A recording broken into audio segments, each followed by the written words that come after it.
정치권 뉴스 시원하게 현안을 짚어주실 두 분과 함께하겠습니다. 코너 이름도 두 분의 성함에서 한 자씩 따왔습니다. 정치의 정석, 서정욱 변호사, 박석 전 의원 모셨습니다. 어서 오십시오. 네, 어서 오십시오. 안녕하세요. 네. 정석대로 좀 잘 짚어주십시오. 네. 첫 질문은 어제 그래도 인사청문회 했던 것을 좀 해봐야 될 것 같아요. 뭐 슈퍼이크 언론은 그렇게 얘기했는데 사실 조금 맥 빠졌다는 느낌도 좀 있고 해서 어제 뭐 막말 고성도 오가고 했는데 일단 총평부터 듣겠습니다. 박 의원님 어떻게 보셨어요? 강 후보자가 이제 가장 큰 관심사였고 가장 이제 논란이 큰 청문회로 예상을 했었고 네. 또 실제 그렇게 짓는데 근데 이제 강 후보자에게 제기된 의혹에 대해서 네. 조금 효과적인 공격을 야당이 못한 것 같아요. 그래서 언론을 통해서 이미 다 나왔던 의혹을 풀이하는 정도의 네. 수준이었고 그리고 후보자가 했던 그 해명 네. 내지는 사과 이게 이제 좀 사실과 다른 것도 있었거든요. 나중에 저녁에 보면 SBS 보도를 통해서 그 해명이 사실이 아니었다는 네. 게 확인이 됐는데 이제 그런 대목도 잘 짚었어요. 그렇다 보니까 지금 여당에서는 것 같다 이대로라면 이런 분위기까지 나오고 있어요. 지난번 김민석 후보자 인사청문회 때도 여러 가지 의혹이나 논란이 있었는데 청문회 끝나고 나서 이제 결정적 한 방이 없었다 이런 평가가 있어요. 물론 이제 국민의힘 쪽에 스킬 이런 게 떨어지는 측면도 있는데 그보다 더 근원적으로 지금 국민의힘이라는 정당이 자격에 대해 갖고 있거든요. 과연 당신들이 자격이 있느냐, 누구를 평가하고 누구를 비판. 이게 저는 가장 큰 문제인 것 같아요. 그렇다 보니까 어떻게 보면은 이재명 정부가 운이 좋은 거고 단이 있는 공무원 후보자들도 운이 좋은 거죠. 그래서 지금 추세로 보면 민주당에서도 적극적으로 가 별로 없어 보이는 이진숙 교육부 장관 후보자를 사석으로 그 한 사람만 나머지는 다 통과할 것 같아요. 서울 보셨어요? 뭐 저는 TV는 안 봤어요. 네. 청문회가 필요하냐 무용론. 왜냐하면 이게 요즘은 뭐 청문회에서 어떤 게 그대로 임명 강행하잖아요. 그래서 나중에 그제 필요한가. 이게 근본적으로 제도 개선이 필요한 것 같아요. 지점은 어떻게 봐야 될까요? 그런 지적도 일부 이제 뭐 눈빛부터 좀 결기가 안 보여요. 그냥 기자들이 언론에서 찾아주면 그냥 되풀이하는 청문회에 공직 후보자가 도저히 연결해가지고 사보임을 해서라도 당시 청문회 대비 만드셨잖아요. 여가위가 겸임상임이잖아요. 그래서 청문회가 결국에는 이제 마무리가 됐는데 이제 공개 칼날도 이렇게 무디고 이러면 상황에 편성해가지고 넘어갈 수 있는 그런 분위기가 조성이 이미 뭐 원내 지도부가 새로 선출되긴 했지만 어수선한 상황인 과정에서 드러나는 게 아니죠. 하루만 버티면 된다는 건데요. 어제 4곳 청문회장 중에 3곳의 증인이 없었습니다. 상관없잖아요. 아니에요. 이것도 머릿수가 김민석 후보자가 채택을 안 해주지 않습니까? 그때 그것도 안 받아주세요. 이게 여야 투표를 하는 게 아니라 정인이 없는 거예요. 꼭 김민석 청문회 정인 한 명도 없었는데 그게 유일하게나 강서는 네. 정의를 하려도 민주당이 안 된다 하면 그뭐 아, 결국에 이제 다수당 의사대로 합의가 안 된 거는 과거에도 늘 이제 신경전이 있지만 마지막으로 게 증인 없는 인사청문회가 지금 계속되고 있잖아요. 네. 그대로 할 가능성이 너희들도 그랬는데 있어요. 우리는 못하냐? 근데 저는 좀 강선 후보자도 그렇고 자기에게 유리한 증인을 채택하면 될 거 아닙니까? 불리한 증인을 야당이 채택하면 유리한 증인을 또 여당이 채택해가지고 어쨌든 그 증인에 대한 이 신문 과정에서 균형이 맞춰지도록 하면 될 텐데 지금 이제 뭐 워낙에 여야 의석 차이 크고 그리고 공모자들은 뭐 인준도 아니고 청문보고서 채택이 안 거예요. 그거야말로 네. 이제 야당이 합의 안 해주면 채택이 안 되는 네. 거니까.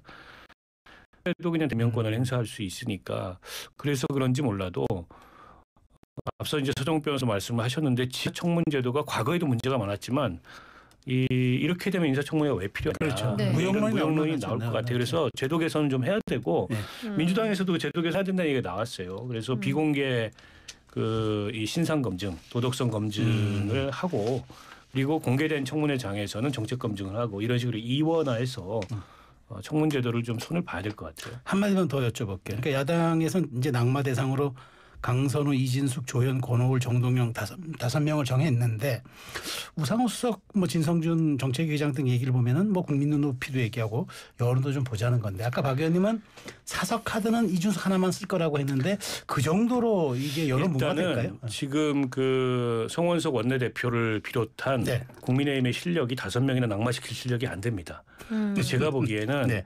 최소 목표를 잡아서 네. 뭐 이진숙, 강선우 정도로 둘로 좁히는 게 현실적이라고 보고 네. 그 둘도 쉽지 않을 거예요. 제가 보기엔 이진숙 후보자 하나 낙마하지 않을까 싶은데요. 아니 그리고 현직 불패라는 게 있잖아요. 현직 의원은 청문회 통과 못한 전례가 없다면서요? 네, 없습니다. 그러면은 강선우 후보자는 된다는 얘기네요. 그래서 이제 현직 의원이기 때문에 아마도 통과되지 않겠나라는 이제 관측이 지배적인데 근데 일각에서는 이게 다른 문제가 아니고 어쨌든 보좌관과 의원이라는 이 위계관계에서 갑질. 네. 이건 이제 국민 정서에 굉장히 반하는 거예요. 그런데다가 이제 젊은층 여론이 괜히 이반될 가능성이 있는데다가 지금 전직 보좌관들이 얼굴을 내걸고는 아니지만 사실상 누군지 이제 드러나다시피 그렇죠. 폭로를 네. 하고 있고 또 나올 수도 있어요. 오늘만 해도 지금 뭐 자료 요청을 했더니 근로기준법 위반 그 진정을 했던 게 네. 물론 이제 종결은 되긴 했지만 나왔다. 그래서 추가적인 뭐가 나온다면 장담할 수 없는 점이 있다. 이런 의견도 여권 내부에 있고. 근데 이제 본인으로서는 사활적일 수밖에 없어요. 이게 장관이 못 되는 걸로 안 끝납니다. 만약에 여기서 낙마하면 그렇죠. 네. 더 치면 다음 그랬죠. 공천을 어떻게 받아요? 그러니까요. 그래서 더더욱 이제 사활을 거는 거고 이제 동료 의원들 같은 경우에도 웬만하면 그냥 넘어가 주려고 하는 게 있는 거죠. 알겠습니다. 자, 그럼 다음 그 이슈로 가겠습니다. 바로 어저께죠. 오늘 오전입니다. 김건희 특검팀이 건진법사 법당을 압수수색했습니다. 특검팀은 지난번 검찰 수사 당시 지하 1층 및 지상 2층에 위치한 이른바 비밀 공간, 즉 법당이 누락된 걸 확인하고 법당을 압수수색했는데 왜 굳이 법당을 했을까요? 아마 이제 저는 보여주기 쉬우라고 봐요. 쇼. 지금 대통령 사저도 3번 했거든요. 네. 제가 알기로. 네. 네. 근데 그 법당이 이게 공개된 장소인데 법당에 뭘 둘까요? 그렇잖아요. 그렇죠. 사람들이 다 예불 드리고 법당에 네. 다 다른 데 옮겨놨겠죠. 예. 제가 뭐 이런 거는 압수해봤자 아무 실익이 없다. 네. 어려운 뭐 컴퓨터나 휴대폰 같은 거는 이렇게 포렌식하면 할 수가 있잖아요. 네. 근데 법당은 다 공개된 자리이기 때문에 네. 거기에 뭐 둘까요?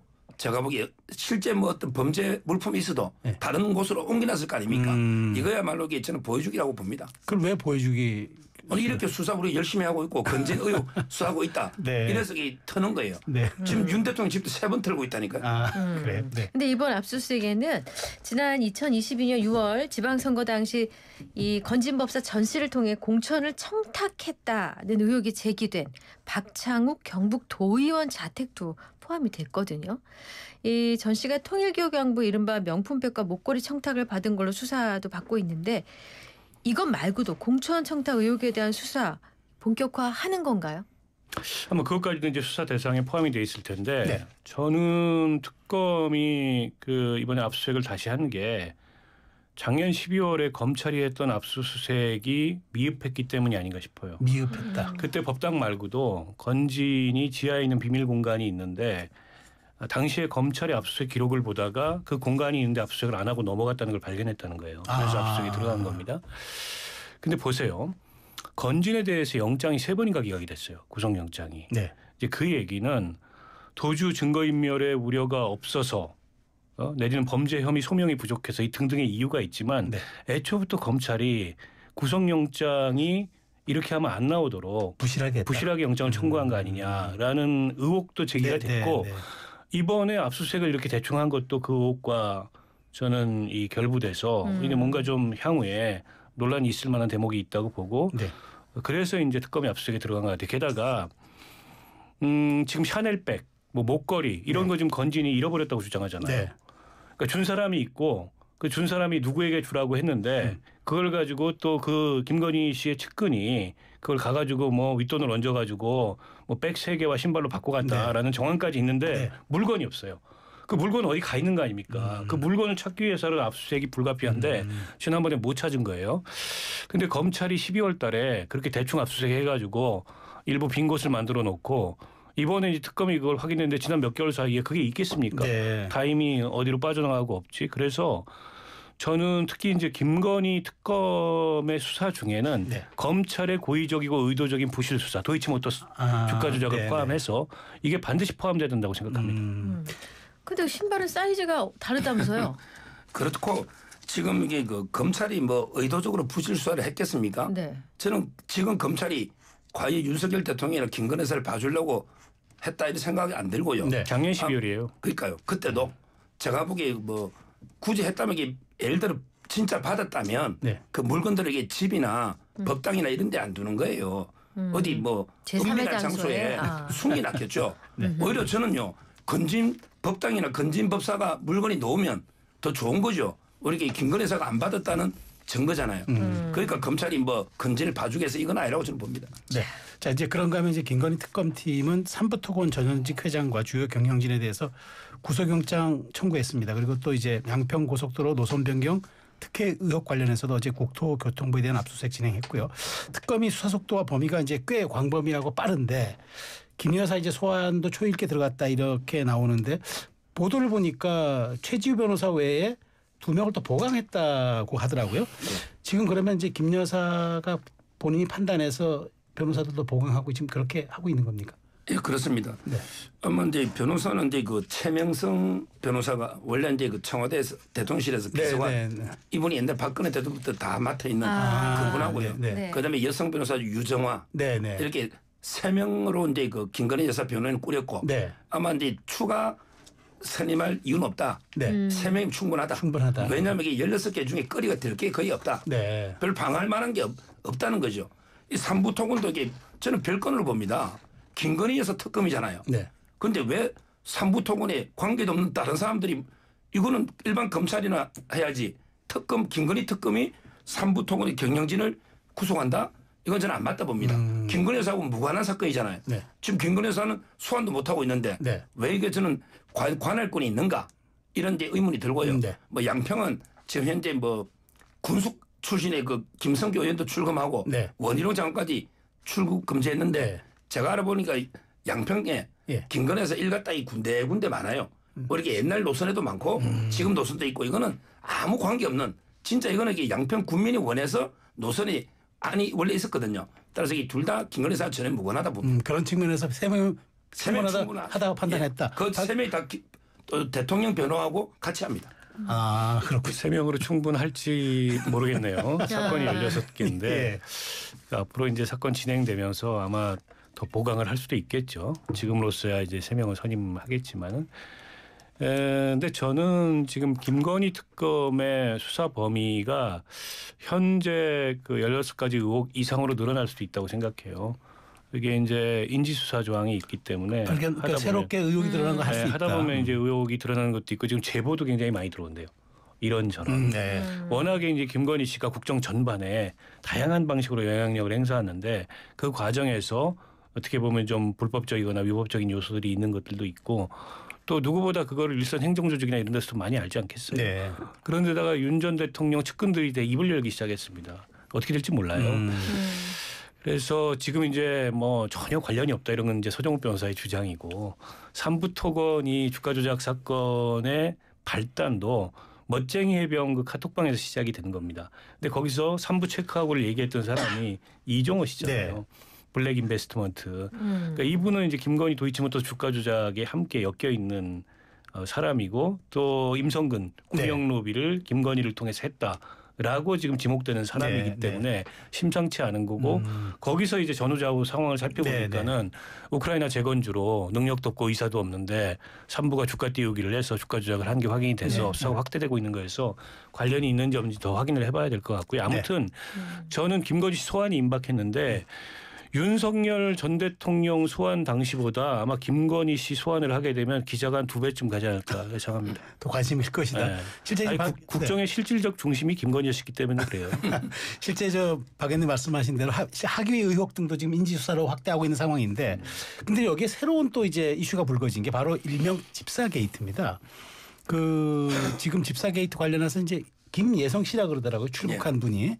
이제 오랜 기간 김 여사와 그 어머니 등 집사 역할을 해왔다고 하는 게 이제 언론의 보도인데, 서 변호사 혹시 이분 아세요? 저 뭐 사저에도 자주 가고 하셨으니까. 이분을 개인적으로 뵌 건 아니고 네. 제가 그 장모님 윤 대통령 장모님 최은순 여사 그때 그 장보정명 위조 네. 이거 한 분이 이분이에요. 그러니까 이제 그 사건 하면서 김예성 씨의 역할이랑 관계를 알았는데, 네. 근데 그 재판 도중에요. 네. 사이가 완전히 틀어졌어요.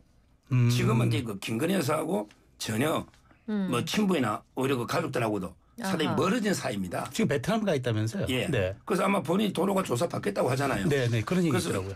아마 본인이 뭐 호가호위했을 수는 있겠죠. 네. 내가 이게 뭐 김건희 여사하고 잘 어디 동기고 서울대 뭐 최고의 이런 식으로 팔았을 수는 있는데 네. 아마 직접 김건희 여사 관계된 건 없을 겁니다. 아마 도로가 조사 받을 걸로 봐요. 네. 지금은 상당히 틀어진 사이입니다. 네. 근데 이 집사 게이트를 이제 김건희 특검 정조준하니까 거물급 기업 대표들이 특검의 소환 통보를 받았어요. 김범수 카카오 창업자에게 17일 출석해서 조사 받아라 그랬고, 조현상 HS 효성 부회장, 윤창호 전 한국증권금융사장, 김익래 전 다우키움그룹 회장 등등 이런 분들이 다 이렇게 줄줄이 소환을 받게 될 것 같은데, 이렇게까지 마구 이렇게 펼쳐지고 넓어질 일인가요? 아니 마구 펼쳐지고 넓어지는 게 아니가요. 네. 부를만 하니까 부르는 겁니다. 아니 이 득보잡 렌트카 업체에 이런 유수의 기업들이 180억이나 투자를 했어요. 네. 왜 했을까요? 그 김예성 씨라는 사람이 도대체 뭐라고? 그거는 김예성 씨를 보고 투자를 한 게 아니죠. 때문에 저는 이 기업들도 배임 혐의가 있다고 봅니다. 때문에 전 소환해서 수사를 하는 거고, 윤창호 전 한국증권금융 사장, 네. 한국증권금융 공기업이에요. 그런데 이런 데서까지 그 득보잡 렌트카 업체에 네. 투자를 한 거는 결국에 그 업체가 과연 진짜 김혜성 씨 건지 아니면 김혜성 씨는 그냥 관리인인지 이것도 따져봐야 될 문제이기 때문에 수사를 기피해야 되고, 왜 안 들어옵니까? 빨리 들어와야죠. 네. 그러다 보니까 이제 특검이 이제 바로 말씀하신 대로 이른바 윤석열 대통령이 특검 때 만들었던 경제 공동체 얘기를 이제 얘기하는 것 같습니다. 그러니까 김여성 씨를 이제 김 여사 그다음에 이렇게 묶어서 경제 공동체 아니냐. 그러니까 과거 박근혜 전 대통령 최순실 씨 사건 때처럼 최성원 씨를 좀 개명했죠. 김 여사가 직접 경제적 이득을 취하지 않았더라도 집사인 김여성 씨의 횡령 쪽으로 한번 엮어보겠다. 그 의도로 봐야 되나요? 지금 이제 박근혜 대통령하고 최성원 씨가 경제 공동체입니까? 전 그부터 이게 전제가 잘못됐다 봐요. 뭐가 이게 왜 경제 공동체입니까? 전혀 남이잖아요. 예를 들어 문재인 대통령하고 문다혜 씨다. 이러면 이게 이해가 돼요. 딸이니까. 네. 그런데 박근혜 최서원도 저는 공동체가 아니고요. 네. 이번에 김혜성 씨도 마찬가지예요. 옛날에 최은순 어머니가 그때 부동산 좀 투자할 때 일을 좀 봐준 건 있어도 네. 그러나 그 공동체라는 건 도저히 납득이 안 되고, 그리고 지금 사이가 멀어졌다니까요. 그 사건 이후에 오히려 따라서 이게 특검이 엮어도 너무 엮는 게 아니냐. 아니 무슨 근거로 경제 공동체다? 체다? 이거는 말도 안 된다고 저는 봐요. 아니 윤석열 법리를 그 특검이 지금 이용하는 겁니다. 네. 그래서 경제 공동체라는 게 다른 게 아니고 결국에는 한 지갑이다 그게. 그게 윤석열 전 대통령이 이 최순실 씨하고 박근혜 전 대통령을 경제 공동체로 묶어서 네. 기소했던 그 법리잖아요. 그거 적용하겠다는 거예요. 윤석열이 방어 잘할 수 있겠네요. 그러면 이 지금 특검의 수사 방향을 보면 이게 그러면 그 잘못하면은 김여성 씨가 개인 횡령 비리로 마무리될 수도 지금 있는 거잖아요. 서 변호사 얘기대로 하면은. 뭐 그렇다면 문제가 있다면 제가 아까 호가호의라고 했는데 네. 본인이 뭐 누구 이렇게 친분을 팔아서 투자를 유치받고 이제 뭐 그 돈을 이제 본인이 횡령했을 때는 네. 개인 비리의 문제는 돼도 네. 이걸 가지고 김건희 여사가 뭐 공동체라는 근거는 제가 알기로는 이게 다 저도 면밀히 봤지만 근데 전혀 여기에다 없습니다. 180억을 투자했던 기업들 리스트를 한번 보세요. 뭐 효성, 그다음에 다음 카카오, 네. 한국증권금융 이런 기업들이 그 회사가 단지 김혜성 씨가 김건희 여사를 팔아서 김건희 씨를 팔아서 호가호위하는데 이런 기업들이 그런 것도 모르고 거기다 돈을 줍니까? 세상 그렇게 만만하지 않아요.